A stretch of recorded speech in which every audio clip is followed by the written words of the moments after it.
65 books to his credit, 19 of them New York Times bestsellers. His writings have traveled 35 languages and sold over 2 million copies. Yes, our guest on the show today is prolific indeed.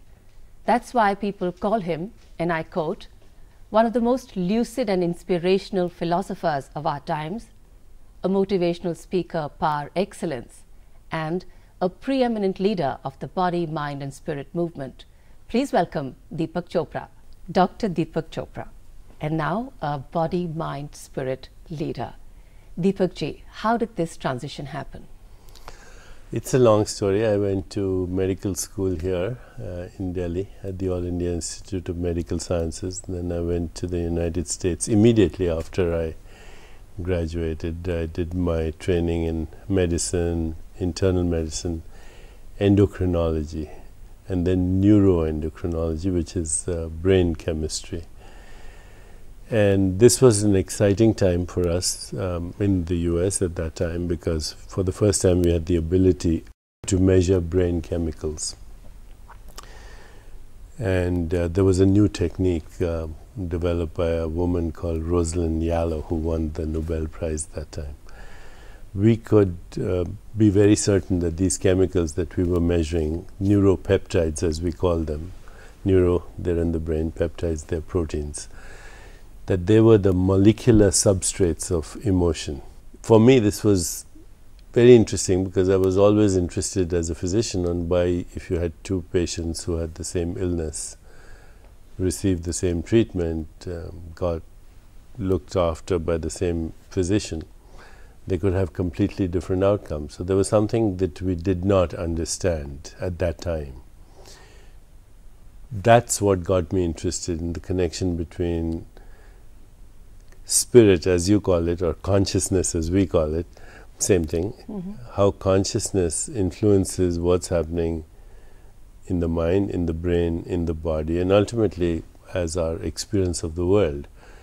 So over 30 years, this has been amazing kind of development in the deeper understanding of this relationship. First of all, what's the origin of thought? Where does it come from? Two, that thought has neural representations. You can't have a thought without it being represented in the brain. And we can see that now through functional MRIs, whatever. If I ask you to imagine a sunset, I can see the exact place where your brain will light up. And then we also know what the molecules are and what's happening in the body. These chemicals influence everything from your cardiovascular functioning to inflammation to healing to immune responses, ultimately influence how you perceive the world. So that's how it got started, but it's gone a long, long way after that. There's a lot more. I could speak on this for a week and tell you that for the first time we might know, as we have never known before, that consciousness may be more fundamental than as an activity of our brain. It may be fundamental to the universe, which is something that Vedic rishis had talked about. In every object, in everything. Animate or inanimate? Animate or inanimate, in the whole universe, in space-time geometry. You know, for us in this avatar, in this human form, when we see something physically wrong, whether it's a cracked mug or whether it's our cracked bodies, we say we can work on them and heal them. And now this whole discovery or this understanding that consciousness actually is the biggest healing source. But how does one work on consciousness? Because we really can't see it and we are limited by the resources at our disposal. Well, if you read, say, something like the Yoga Vasishtha or even various parts of the Bhagavad Gita or any of the Upanishads, but particularly, you know, some of the more esoteric, relatively esoteric texts, the way consciousness is defined is consciousness can't be seen, but without which there is no seeing. You can't taste it or smell it or touch it or perceive it, but there's no smelling, touching, perceiving without consciousness. So it's the fundamental activity that gives rise to perceptual experience. It's very important to understand that our perceptual, so if you look at those flowers, for example, or these flowers, that's a perceptual experience. And that's a perceptual experience that is totally dependent on a human brain right now, because the human brain responds to certain wavelengths of light that make me see red or yellow. If a honeybee was looking at that, it wouldn't have the same experience, because a honeybee's eye cells respond to ultraviolet. We don't know what that experience would be. A chameleon's eyeballs swivel on two different axes. You can't even remotely imagine what that looks like to a chameleon. An owl, a bat, they're all living species. So what we call perception is a brain-dependent, species-dependent, and often culture and mythology-dependent experience. It has nothing to do with fundamental reality. That's why we call it Maya. See, the Maya is actually the perception of an object which exists as an experience in consciousness. So perceptual reality is species-dependent, brain-dependent, but what's creating that perceptual experience? It's a fundamental activity called consciousness, which then differentiates into these different perceptual objects, different perceivers, and different modes of perception. If you go deep again in Vedanta, you'll hear these three as Rishi, Devata, Chandas. So Rishi is the seer, Devata is the process through which the seeing comes about, Devata, because the process through which the seeing comes about, and Chandas is the object which is also contained in the perceiver. Every perceived object is a reflection of a perceiving brain. Even the brain as a perceived object is a reflection of other brains perceiving it. And all these perceptual objects have as one fundamental ground consciousness, without which there would be no perception. Just like electricity right now could be that light bulb, could be my phone, could be the television set that people are watching us on, or could be the radio that they're listening to us. These are perceptual experiences based on a fundamental activity of the universe called electricity or electromagnetism. But beyond electromagnetism, because even electromagnetism at some level is a perceptual experience, right? Feel it, True. Shock, or whatever. So beyond all perceptual experiences is something very fundamental. Vedanta, Brahman, and the universe is Brahman, you know, it's the perceptual object. It's very difficult for people to get this. But, you know, and they say, oh, spirituality, how you define it, it's so vague, it's so metaphysical. It's not actually. Because a simple way to define spirituality is self-awareness, period. If you're not aware about your own mind, your own body, your own perceptual processes, your own cognitive processes, how are you going to be aware of what's happening outside? So, because everything that's happening outside is a reflection. So, you know, everything that we call wrong with the world right now, whether it's eco-destruction or global warming or war or terrorism, is because we've mistaken the perceptual for the fundamental.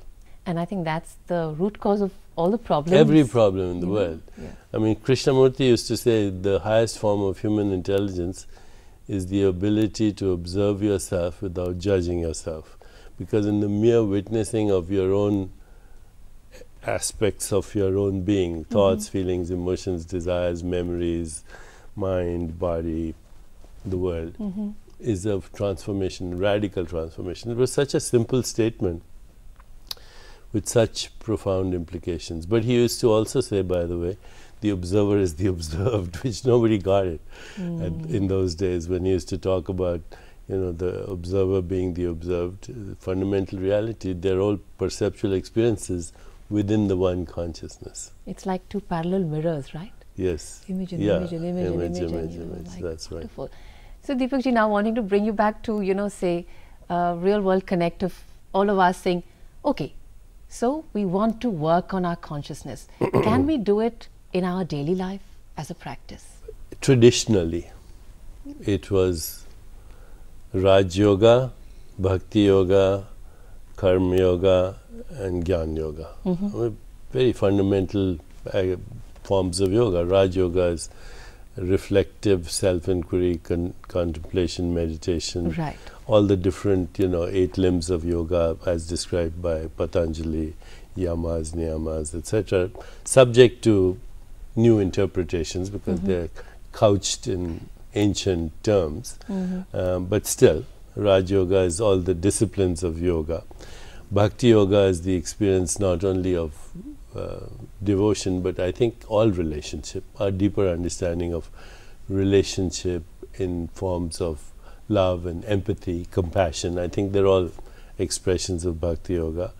Jnana Yoga is trying to figure it out, which is the most difficult. The questioning? The questioning. Okay. And reflection more than anything else. And all science is based on that, basically. All science is Jnana Yoga. It is through science we're beginning to understand consciousness now. So I would say science is a form of Jnana Yoga, and then ultimately Karma Yoga, which is action. But action which is more in congruence with the forces and elements of the universe in evolution, which was called dharma in a sense, but in a deeper sense it's just that the elements and forces in the microcosm are aligned with the elements and forces of the macrocosm. So dharma is much more deeper understanding of the relationship between microcosm and macrocosm. It can start very simply. I think one can start very simply by spending some time doing nothing and just being. If you just do nothing, sit quietly, then things come to you. Revelations, in fact, insights don't come through concentration, they come through allowing them to come through. If consciousness is our fundamental activity, it's constantly surfacing in our mind as our own insights, intuition, creativity, imagination, sensations, images, thoughts, feelings. These come spontaneously. Then we don't try and kind of control them. They're aspects of our being. The problem is we get so hypnotized by the hypnosis, literally, of social conditioning, that nobody then thinks for themselves, nobody reflects, everybody becomes a bundle of conditioned reflexes that are constantly being triggered by people and circumstance.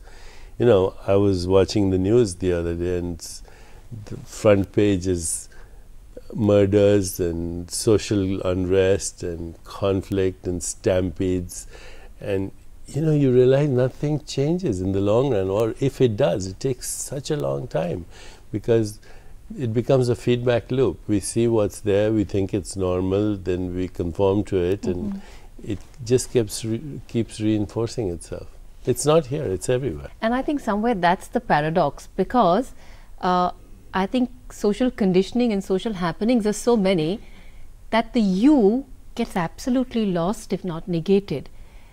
And on the other side, there is this fear that if I'm alone, if I have nothing to occupy me, I'm going to get lost. All of that is the conditioned mind, though.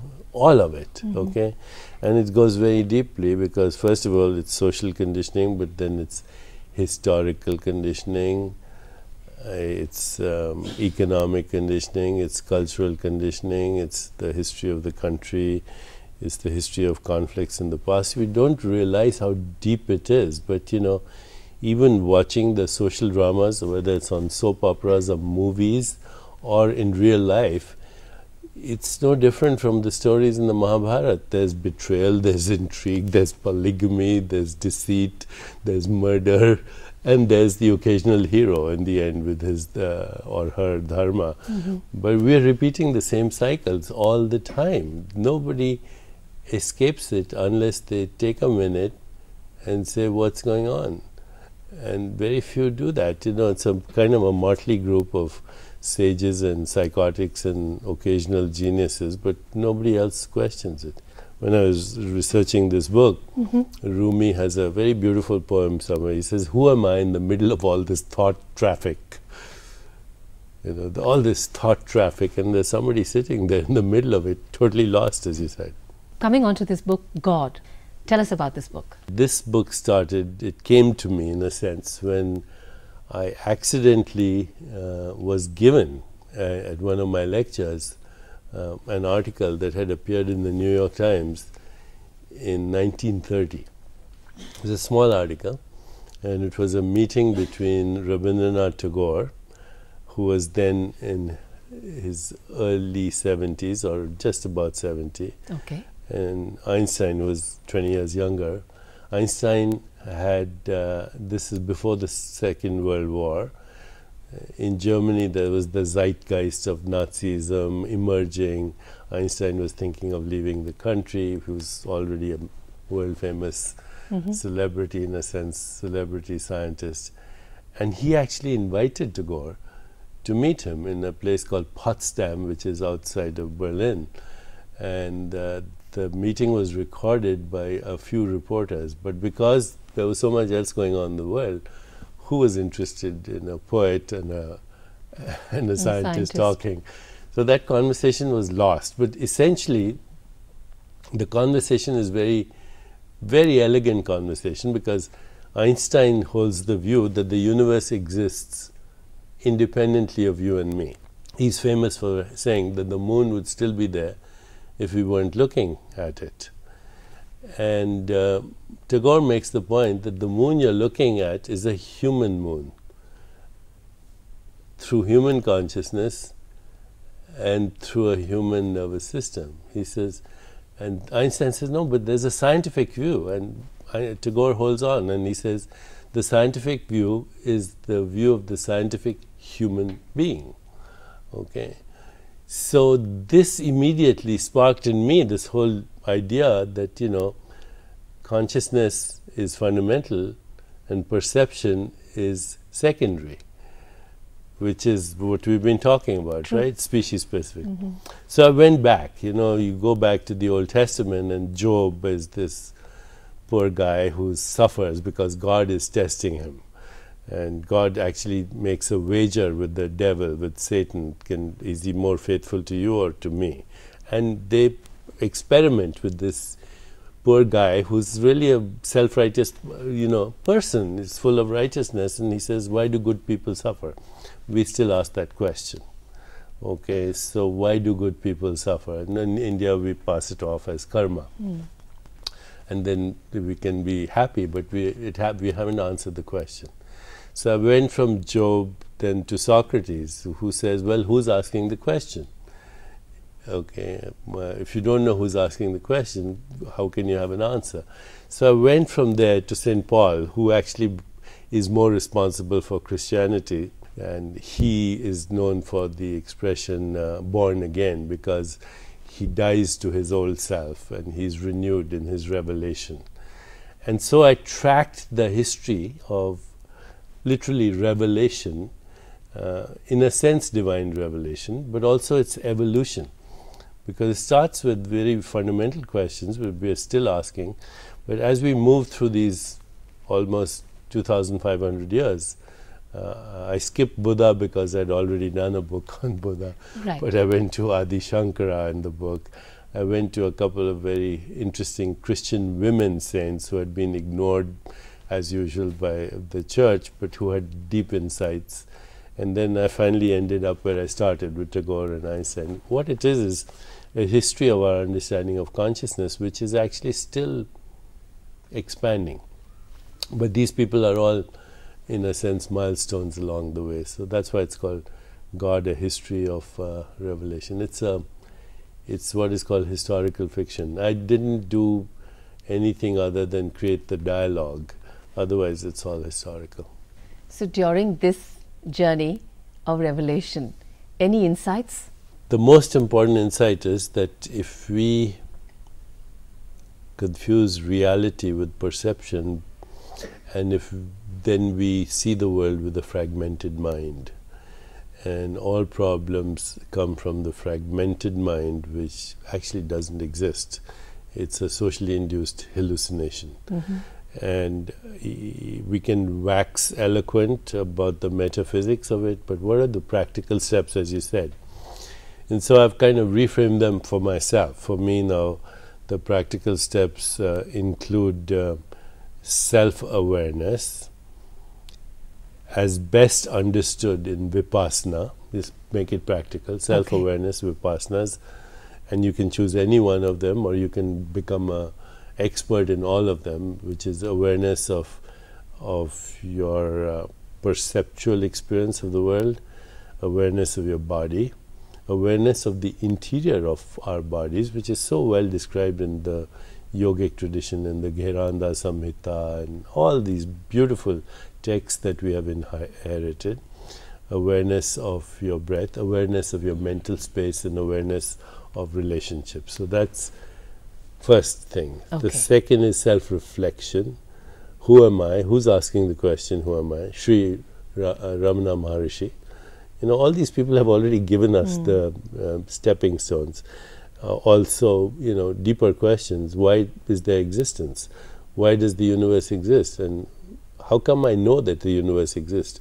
What is it that makes me aware that the universe exists? And the interesting thing about reflection is, and you know, that's how my books have come about. I do a little bit of research, obviously, and these days it's very easy because you go to the internet, you Google the information, and then you go to the libraries and you kind of are directed. But most of it is not research. You just ask questions.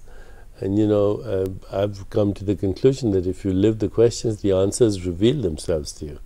So that's the second. The third is transcendence, for which there is no substitute, which is basically, you know, dhyan dharana samadhi. The fourth is really deeply understanding the difference between the perceptual experience of the world and the fundamental, the difference between, you know, I was looking at the word Maya, and everybody says illusion, which is fine, but the word Maya goes back to the word matrika or mata, or of course in English, in Latin, mater, mother, music, measurement, meter, how we measure, mythology, because what Maya is actually the measurement of the infinite which can't be measured. We measure the infinite and we create a perceptual experience around it. So, you know, this flower is actually rainbows and sunshine and earth and water and wind and air and the whole universe right there in the flower. But we say it's a flower actually. And this is the problem with medicine. When I started, we started to look at the body as a noun, as a structure, as a mug that you said, you know, so you fix it. But it's not. This is an activity of the universe. It's a very dynamic activity. Your body is made up of stardust and it's recycling with the whole ecosystem. But as long as I don't understand it, I'll destroy those trees which are my lungs. You know, I'll pollute the waters, which is my circulation, and desecrate the earth, which is my body. So that deeper understanding is very essential. And finally, I think conscious choice making. So these are very simple steps if we take them, but who's going to take them? It takes a while even to explain them. So I'm getting on in years. I'm in the autumn of my life now. I said, how can one, you know, the books are fine, but how can you actually maybe influence collective consciousness? Because lots of people are interested, a lot of people are also pursuing the same solutions in a fragmented manner.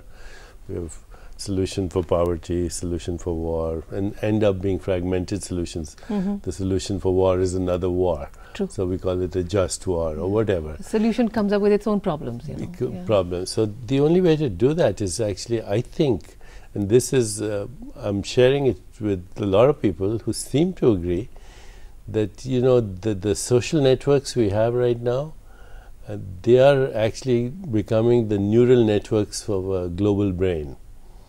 And there's something evolving in the human species through technology. So I think technology is the next phase of our evolution where we could democratize the process of creativity. You know, why outsource manufacturing? Why not outsource to everybody in the world creative solutions and see how they come together. together. So I've been traveling recently. I went to England and I proposed this. I went to Holland and I got actually people from the government and the opposition, the coalition, and the crown prince and the businessmen to start recreating their whole economy and social systems based on what we call self-organizing dynamic networks of creative solutions. So you think that actually we've been given another platform for accessing it collectively? I think so. To that pool? I think what technology is doing is creating a new identity. You know, again, I went to Tagore says so beautifully, he says, and it's kind of almost anathema to say this these days in the political environment, but he used to say that, and Krishnamurti used to say, nationalism is a disease. You know, Krishnamurti used to say nationalism is tribalism. Creates boundaries. Creates boundaries. And every boundary is conceptual in the end. Every boundary. Yeah. So what happened in Tunisia? What happened in Egypt? What's happening in Syria right now? Or what happened in India?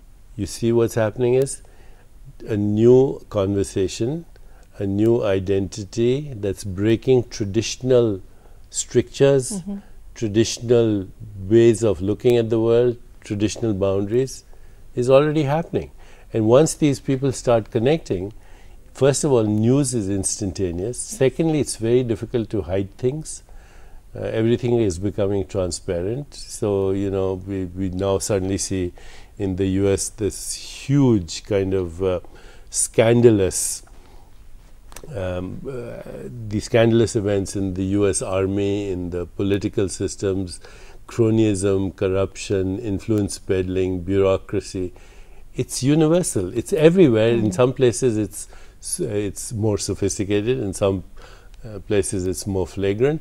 But it's coming out. And then, you know, when people start to realize that there's nothing to hide, what are your spy systems going to do?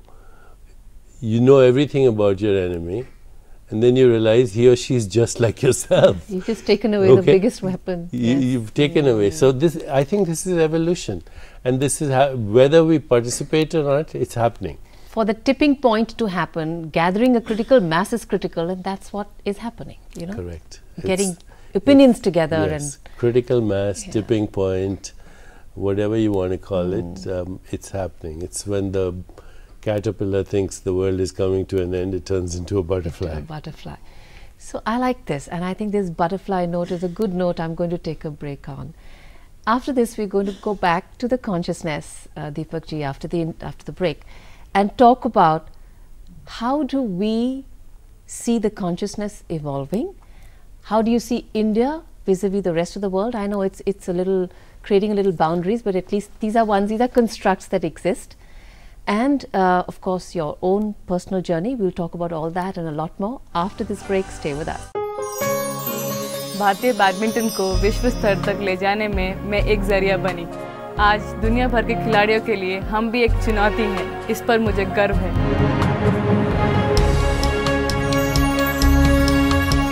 Bharat मेरी पहचान।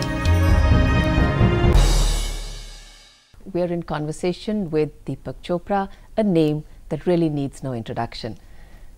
Deepak ji, talking now of the consciousness. Earlier in the program, we spoke about how I think one of the first steps is to become the observer. I want to take a real life scenario with you. I think irritation, anger, frustration, it crops up in all our lives in some form or the other. And you're well known for saying, you don't get angry, you don't get irritated. So just take us through the process as how does one start observing oneself to bide over that time? There are simplistic and simple ways of doing it. There are more sophisticated versions that emerge spontaneously. So here's a very simplistic formula. Okay, it's called STOP, S-T-O-P. Okay. Okay, so S, it's an acronym. S, something bothers you, you're stuck in a traffic jam, or somebody blows their horn, or somebody criticizes you, say something nasty. Stop. S, stop. T, take 3 deep breaths. Okay. O, observe your body. It doesn't feel good. and keep observing it. And while you're observing it, imagine it smiling everywhere, from your toes to your heart to your this, and then proceed consciously with compassion. Okay, so S-T-O-P. Okay. Now, of course, if you cultivate meditation as a daily practice, you will override your reptilian brain. We have 3 brains, technically speaking. So this part is your reptilian brain, which is about 300 million years old. Okay. It behaves like a reptile. Okay. It attacks or it runs. This is our limbic brain, which is emotional. Okay, when we feel love, compassion, joy, equanimity, what in the Buddhist tradition are called the divine attitudes. This gets activated, and now we know when this gets activated, healing gets activated in the body. Okay. So when you're experiencing love, compassion, joy, or equanimity, your self-repair mechanisms go into action. And then this is the cortical brain. This is 300 million years old. This is 100 million years old. This is only 4 million years old. So because of this, we have art and architecture and music and civilization, as we call it. Not much of it is civilized, but we still have culture. And this is the reflective brain. So actually, in my recent books, I've started to map the neuroscience of consciousness, where you can become aware, and that's the sophisticated part, of exactly which part of your brain you're activating in any activity that you have. Okay, so, and how do we know that? Through functional MRIs. What is becoming even more important is, my new book is with the Harvard neuroscientist, is that, you know, most neuroscientists say, you know, your brain produces your thoughts. Say how? And they won't be able to tell you. This is called the hard problem in neuroscience. We have no idea how the brain produces consciousness, so we might be asking the wrong question. Does your brain produce consciousness, or your consciousness produce the brain? And so I asked Rudy this, my colleague, head of neuroscience at Harvard, and he said, you know, with every thought, with every emotion, with every interaction, with every word, we change the neural networks of our brain. There's a new lingo in neural science. It's called neurons that fire together, wire together. And we now can actually, because humans are the only species that we know of that are self-aware, and we've known this through our tradition, by the way, but never scientifically, that as you change your consciousness, you change your brain. As you change your brain, you no longer look at the world the same way. Your body responds. So knowledge is different in different states of consciousness. Perception is different in different states of consciousness. Your body is different. Social interactions, relationship with the environment, they all evolve as consciousness evolves. So you change your own reality. You create your own Totally. world. We have a chapter in the book called The Reality Illusion. Okay, so you totally change. You know, and Vedanta, of course, they say there's waking, sleeping, and dreaming. Then there's Turiya, the 4th state of consciousness. There's Turiya Tatta, which is cosmic consciousness. There's Bhagavad consciousness, divine consciousness. And there's Brahman consciousness, which is unity consciousness. Words that meant nothing to most people 30 years ago.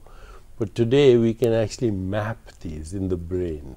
So I don't believe that any of the stuff you read about in the ancient wisdom tradition of Vedanta is metaphysical. It's practical, down to earth, and we can make this the new science of consciousness, which is the only science that's missing. We have physics, chemistry, biology, mathematics. But physics, chemistry, biology, mathematics are activities in consciousness. Why don't we have a science that deals with where the action is? True, go to the root. Go to the root. Right. Just the thought of it is so illuminating, you know. So Deepak ji, wanting to, you know, ask you, this is a question that all of us are brought up with, saying, you know, it's a gut feeling. Some people say, don't go by your gut feeling. Some say, go with your gut. What is this instinct? Gut is, your gut makes the same chemicals as your brain makes. But your gut is more contextual. The brain, being rational and also influenced by the ego mind, always thinks in terms of logic. The gut feeling is contextual, relational, holistic, intuitive. It's eavesdropping on what's happening behind the scenes. Okay. So I would say, trust your gut feelings. They don't doubt themselves. Okay. The brain does. Okay. So then coming to the brain and then the intellect. Is the intellect limiting in terms of spiritual growth? Totally. The intellect is totally, again, Sanskrit word pragyaparad. Pragyaparad, aparad, means mistake of the intellect. So the intellect comes from the fragmented mind. That's why we've created science, which is a fragmented science. You know, if science was holistic, we wouldn't have nuclear bombs. We wouldn't have genetically modified food. We wouldn't have petroleum products in our food. We wouldn't have global warming. Now, having said that, I'm here because of the gifts of science. Okay, I took a jet plane and got here, and people can watch us. So that it has a role. But science, in the absence of a holistic spiritual understanding, will destroy us. We need a science that is inclusive of consciousness, and that's the next phase of science. What's the relationship between commerce and spirituality? It's the only way that commerce should be propagated in the future. India should export her wisdom. You know, we are moving from the age of materialism, from the industrial age to the information age, which we're in the midst of. The information age will give rise to a knowledge-based society, and a knowledge-based society will lead to a wisdom-based society. And in the end, if it's not spiritual, then it shouldn't be part of our commerce. I would say there are 4 problems right now. Social injustice, economic disparities, the rich getting richer, the poor getting poorer, eco-destruction, and war and terrorism. All these have their solution in a new birthing of a spiritual civilization. And you're optimistic based about in science. You're optimistic about it? I'm not. I'm realistic. I think it could go either way. Okay. It depends on us and our ability to achieve critical mass. Tipping point. Wanting to come back to spirituality, the dangers of the institutionalization of spirituality. The dangers of the institutionalization of spirituality are religious fundamentalism, basically, which is rampant in the world. Fundamentalism of any sort comes about through the institutionalization of the spiritual experience. Now, what is the spiritual experience, which is common to all? It's transcendence, going beyond the perceptual experience of space-time causality to the source. It's the emergence of Platonic truth, goodness, beauty, harmony, evolution, Satyam, Shivam, Sundaram, whatever you want to call it, truth, goodness, but also kindness, compassion, joy, equanimity, peace. And the third, which is very important to all these traditions, is the loss of the fear of death, because you've touched something that's not in space-time. That's the essential experience. Then that gets camouflaged in a doctrine, and then people go to war. So that is a big danger, and slowly we've got to go beyond that, because otherwise we're in trouble. All the conflict in the world right now is in the name of God and religions and institutions. And religion, God, and all these things somewhere rule by fear. Totally by fear. And it's the reptilian brain. Yeah. Do you see yourself as a guru, and how open are you to others seeing you as a guru? I don't see myself as a guru. I see myself as somebody who likes to explore consciousness. I'm very thrilled with what's happened over the last 3 years, because when I started speaking, it was instinctively, it was gut feeling as a physician, knowing something was missing.